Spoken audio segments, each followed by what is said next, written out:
Hey. Hey, detective?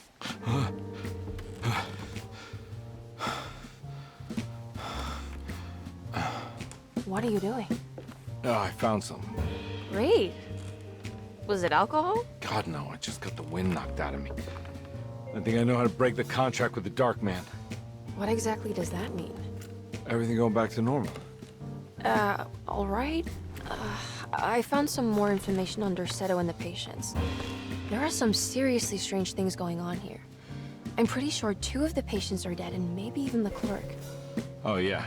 I kind of just gave up on worrying about that. Well, just keep your eyes open, I suppose. What were you doing again? Jeremy made a pact with the Dark Man to keep all the madness locked inside Dorsetto. All right. I'm gonna break it. I just have to... Where is it? Where's the talisman? It's around your neck? Ah! Ah! I worry, Detective. Don't, I'm fine. I worry that you're not much help on this case. At least you're a good distraction. Trust me. You're getting your money's worth. At this rate, I'm an absolute bargain.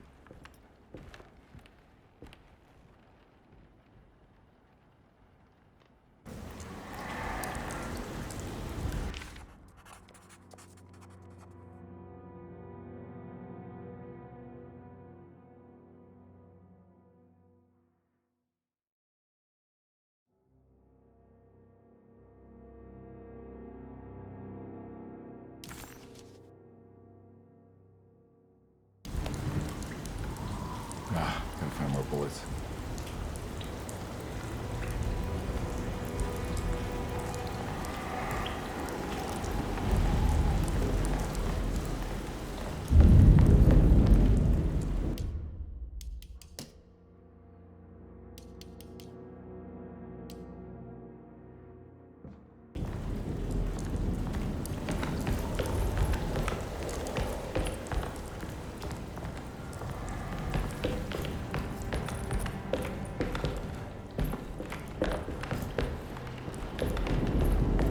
Just what this evening needed. Some ambiance.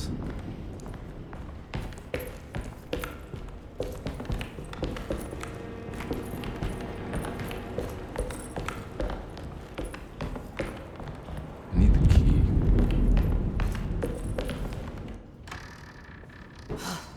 Got to be around here somewhere. He wouldn't leave this house. I don't know what to think anymore. You run into that detective fella? Who is he? Can he be trusted? I think he one of the good guys. Well, you know, like us.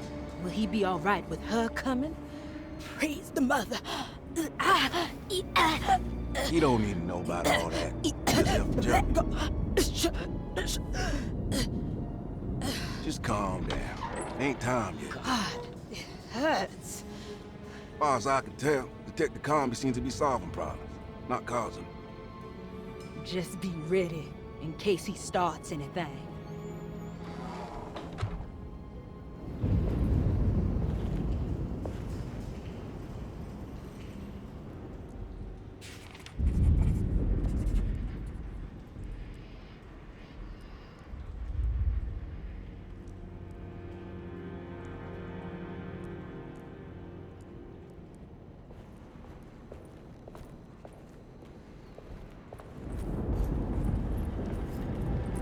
Ah, gotta find more bullets.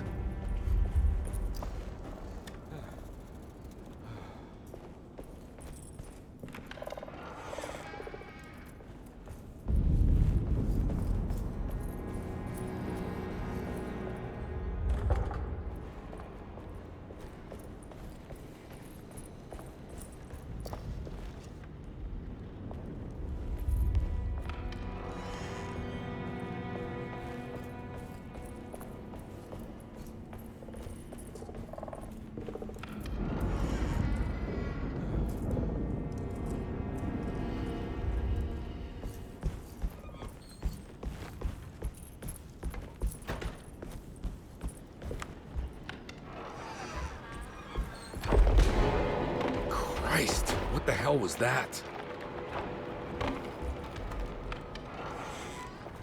Ah, need more bullets.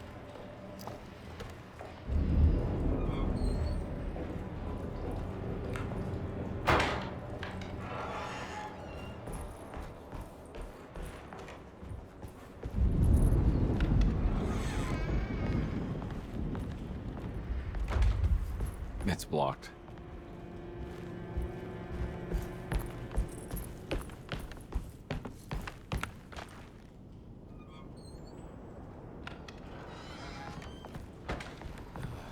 I gotta get some ammo.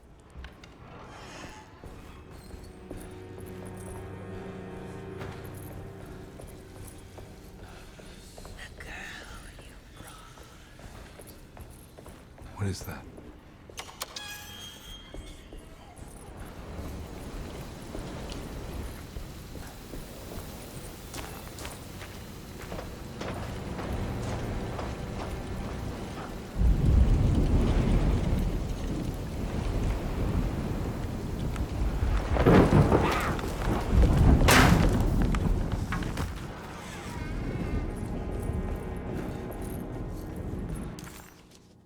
The two orderlies still hadn't found Jeremy. Conby figured this was good news.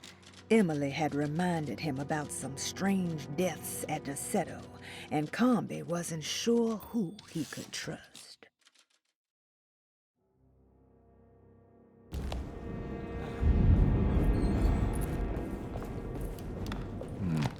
I need the key.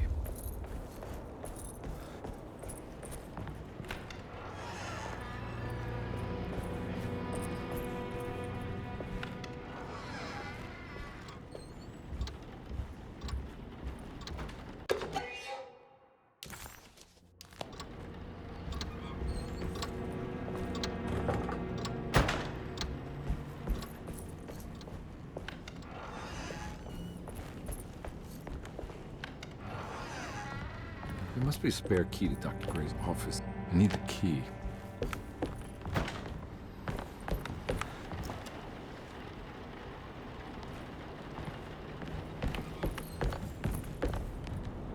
I don't have the combination for this. Maybe Jeremy did.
It worked.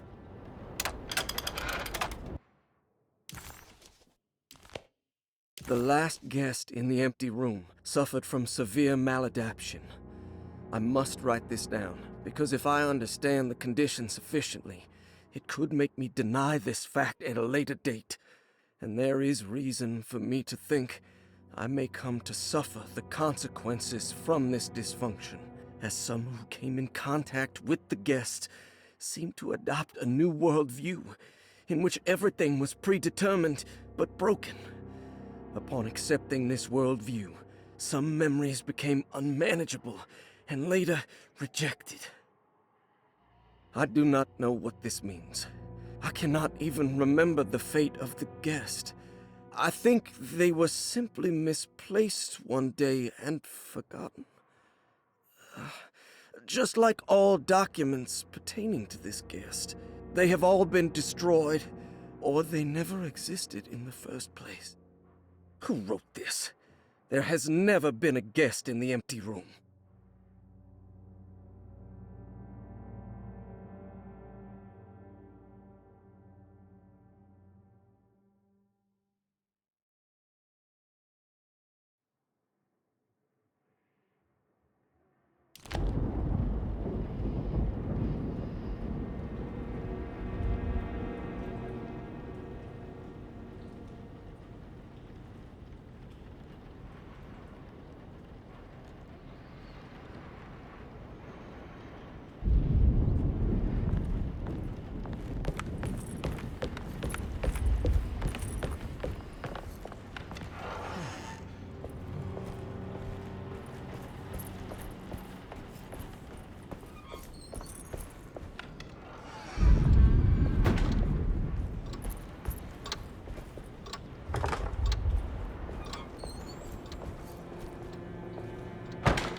Dr. Gray's office, all to myself.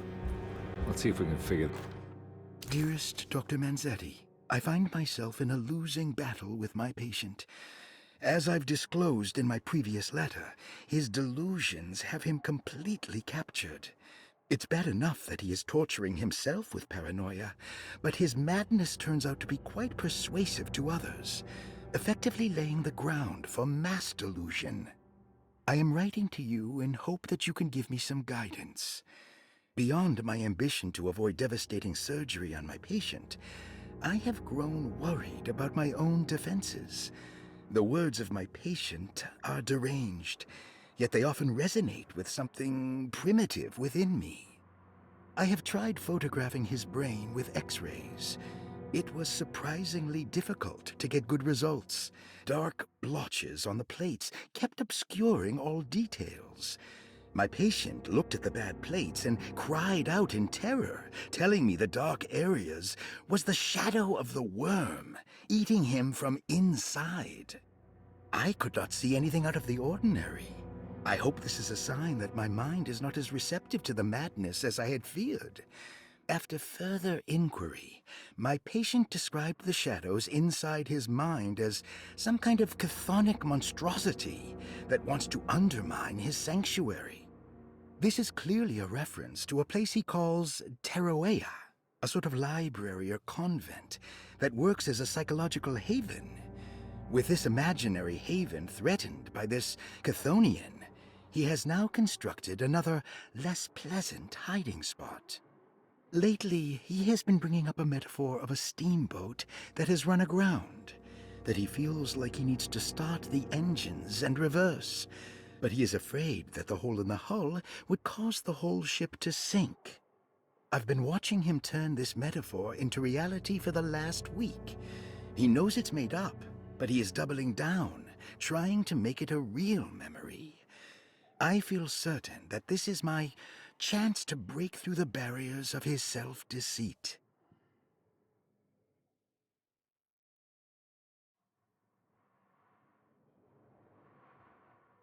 Guy out.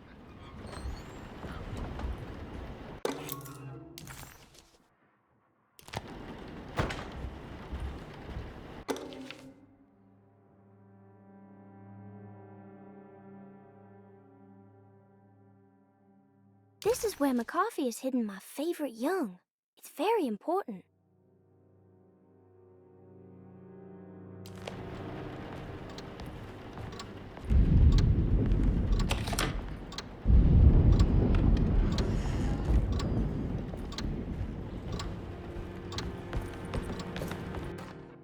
I have finished tidying up Miss Beauregard's belongings.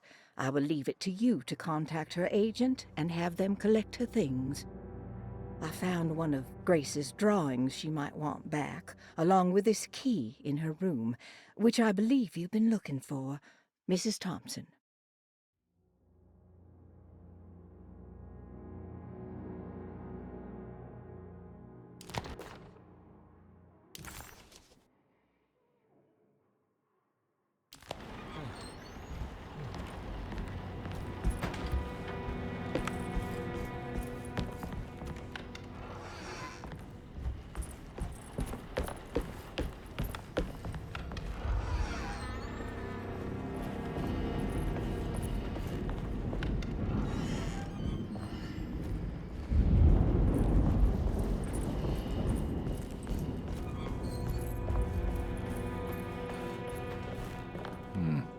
I need the key.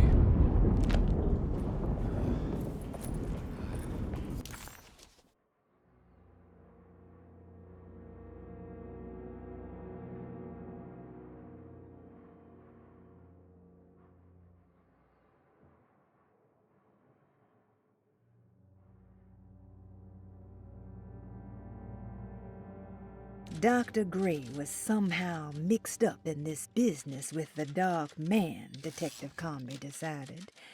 He had to be. Either Dr. Gray was using the idea of the Dark Man to manipulate and torture Jeremy, or the Dark Man was an actual powerful being possessing Jeremy. And in that case, Dr. Gray was simply a stooge. Maybe both could be true at once. Conby felt his mind racing in all directions. No matter what, he had to find a way to break the pact. That was what Jeremy said was needed. It didn't even matter what was true or not. If Jeremy wouldn't leave Derceto before the contract was broken, then Conby had to make it happen. He just wished the steps on the contract made a little more sense.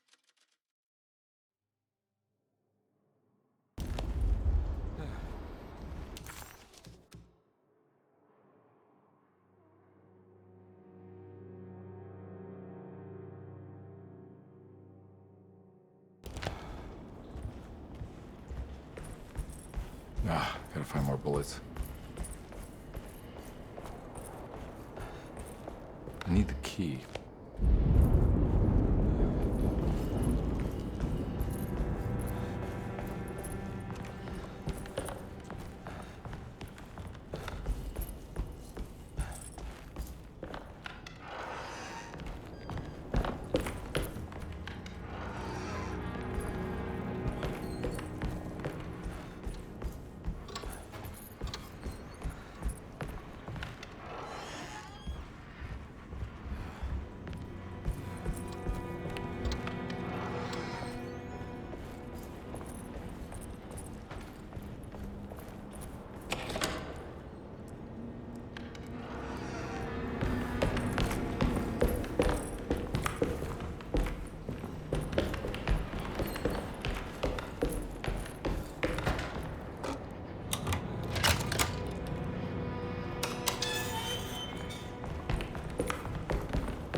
This doesn't look good.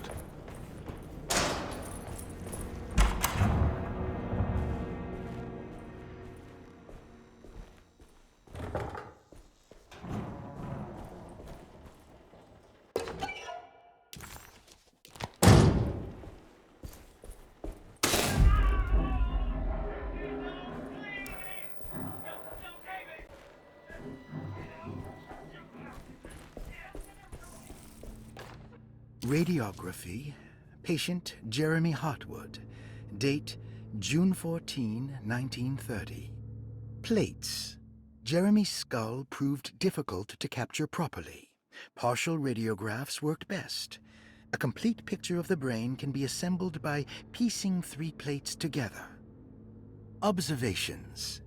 Even when looking at an assembled version, a shadow covers significant parts of Jeremy's brain.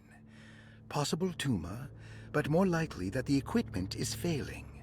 Jeremy reacted strongly to the pictures and claimed to see a giant clay worm eating and displacing his memories.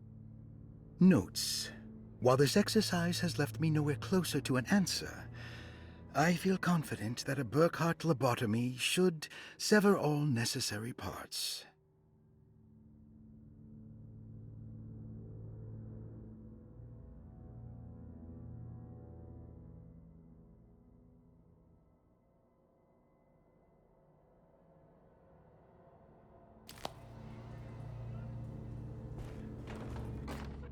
Hypothetical psychosurgery based on the ideas by Burkhardt and the St. Petersburg research could end up saving Jeremy's mind.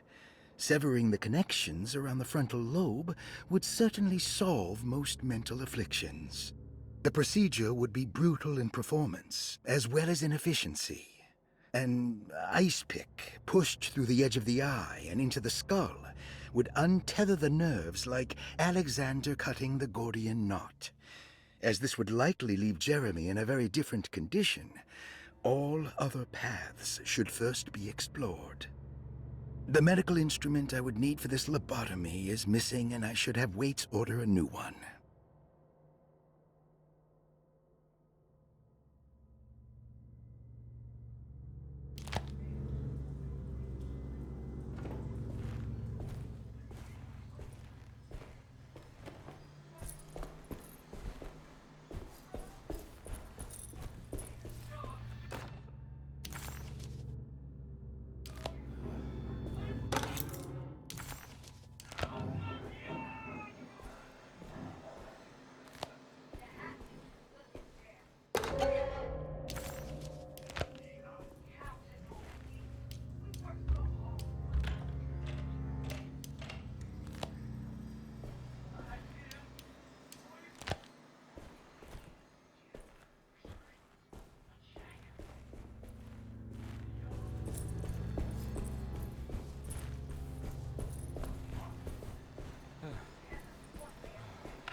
Ah, gotta find more bullets.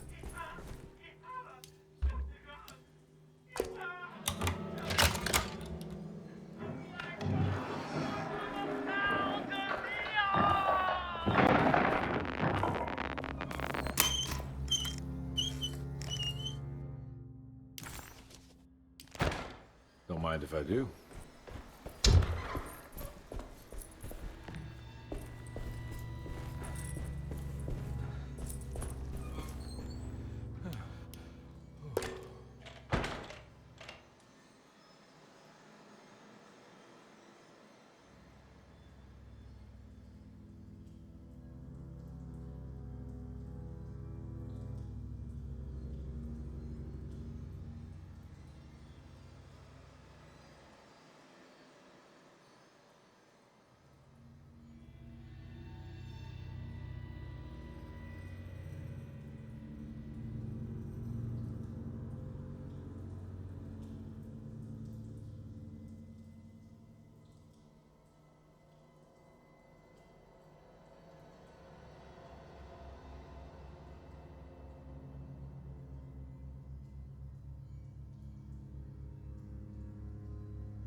That's better.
Why does this keep happening? What am I supposed to do?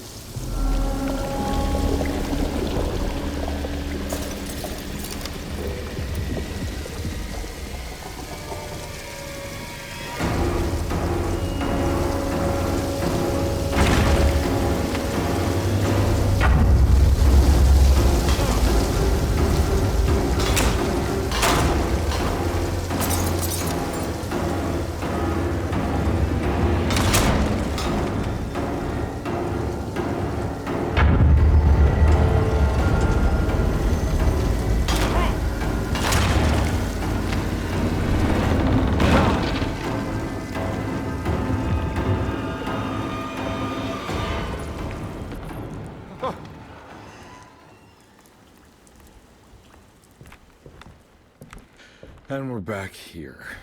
Well, perfect time to have a look around this place.